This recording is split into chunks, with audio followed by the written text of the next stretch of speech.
চলো গাইস, তোমাদেরকে একটা জিনিস দেখাচ্ছি। হয়তো তোমরা কখনো করোনি, কি করেছো আমি জানি না, কিন্তু আমি করেছি। এটা নিয়ে দুবার হলো। এই যে দেখছো তাওয়া, এই তাওয়ার ভিতরে আমি হচ্ছে সাজ পিঠা করছি। আর এখানে হচ্ছে পায়েস বসিয়ে দিয়েছি। আর তোমরা কি কোনোদিনও করেছো না আমি জানি না। দেখো, আমি হচ্ছে সরা কিনে নিই, তো সরা কেনার টাইম পাইনি, মানে ভুলে গেছি।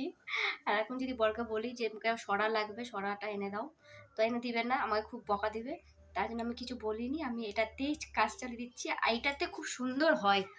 দেখো, আপনাকে দেখাচ্ছি। এই দেখো কত সুন্দর হয়েছে, দেখেছো? দেখো, একদম যেরকম গোল গোল হয় এরকম হয়েছে।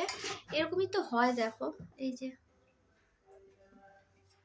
কেমন।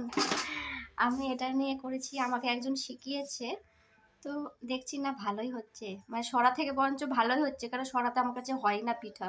এই পিঠাটা আমার কাছে সরাতে হয় না, তো এটাতে ভালো হচ্ছে। তো হচ্ছে কেমন লাগলো আমার আইডিয়া, নতুন আইডিয়া, তো বলবে, ঠিক আছে?